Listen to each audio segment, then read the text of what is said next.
Hi mommies, this is Tanya, Noor's mom. So today I'm going to be telling you all about the books that I've introduced to Noor up till 6 months of age.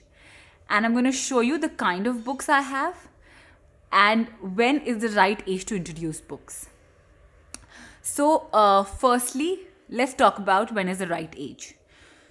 So the ideal and actually the right age to start investing in books is right from day one, from when the baby is born. So the baby's brain is still developing, right? And it is at its least developed form when the baby is born. Until 4 years of age, 50% of all brain development happens. So the faster or the earlier you introduce books, the more sharp your baby would be. And I think it's a great alternative to the screen time that has taken up our lives these days. So now the right age, you will say that how is it newborn? How is it that we introduce books to babies when the baby is just 1 or 2 days old? How does it even matter? The baby won't understand anything. Baby can't see because of limited vision.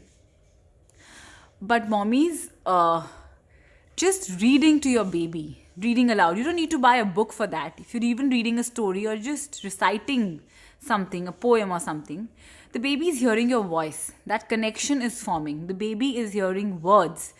The baby is hearing language, vocabulary. So you don't need to read like an entire storybook. I mean, the baby is anyways not going to understand, right? A few pages is that it is needed. And moreover, even if you think that your baby is not interested or there is no response, that's okay. Babies are not going to show any response till at least they reach 3 months of age. So be patient. This is just a skill that you're building for the future, and it's a very good practice to introduce and read out to books when the baby is small. And as the baby starts growing, so I will show you how I bought books and how I introduced it to Noor. So I have all her books here. So initially, when she was a newborn, I used to read out stories from my phone. I just used to read out anything that I could see, just to form that bond, just to give her an idea of what communication is.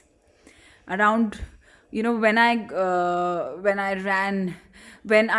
did not have any more stories, I didn't remember any more stories, or I ran out of good content from Google, I thought, let me buy some old school storybooks so that even I can revive my memory, and also at the same time tell Noor about them. So I bought these storybooks. As you can see, there's Snow White, there's Gingerbread Man, and a couple others. So there is Hansel and Gretel.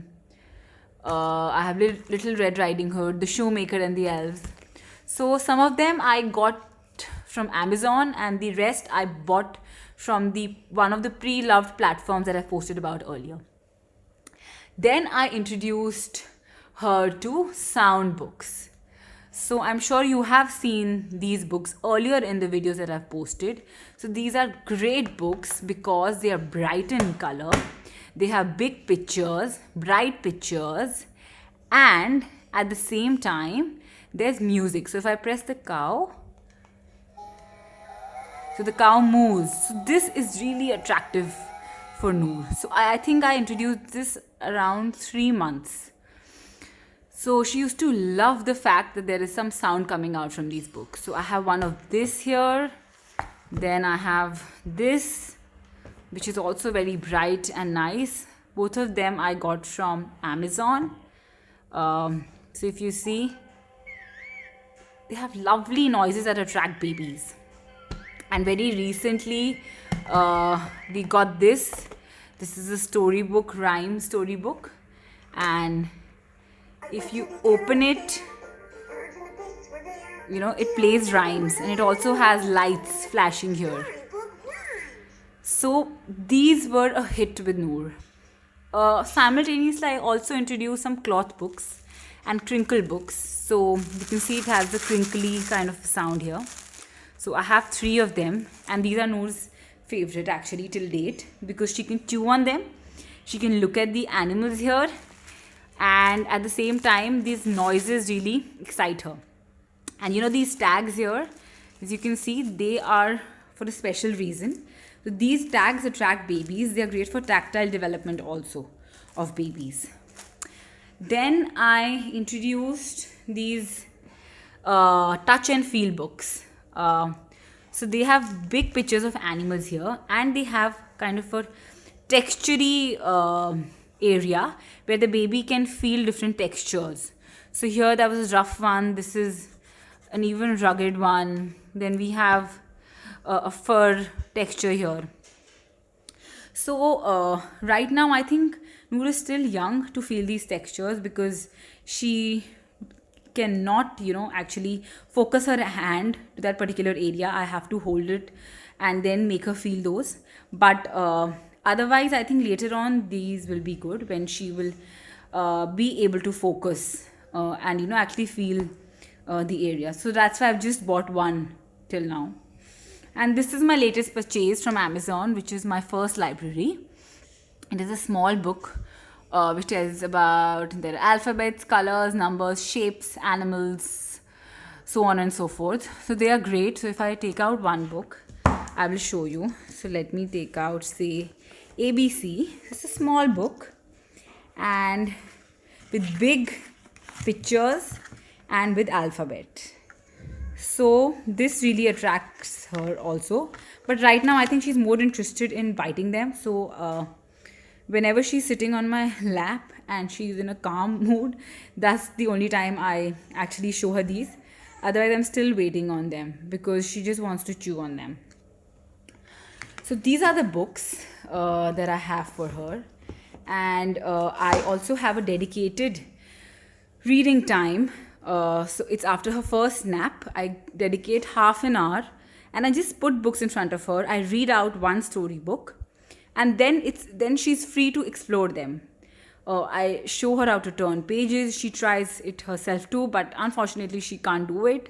She chews on them. Then she gets after us to play those music buttons on the books. So yes, so books are very vital because they are the learning stone of communication in babies. They help develop language skills. They help develop,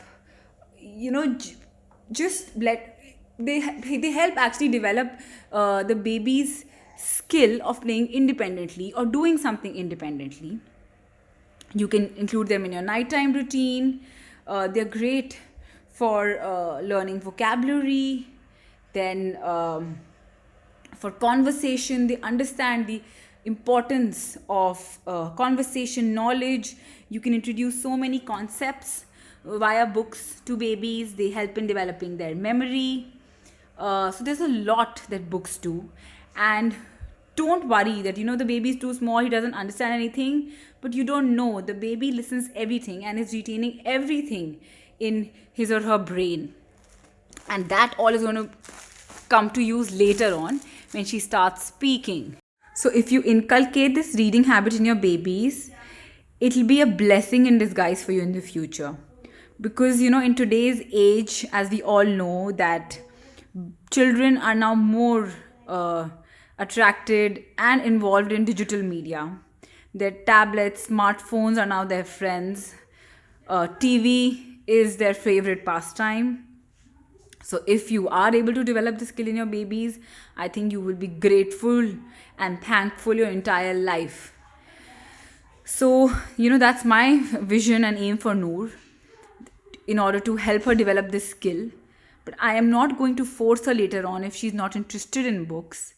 But as a mom, all I can do is set the foundation for her to develop that skill, at least give her that opportunity to inculcate that habit.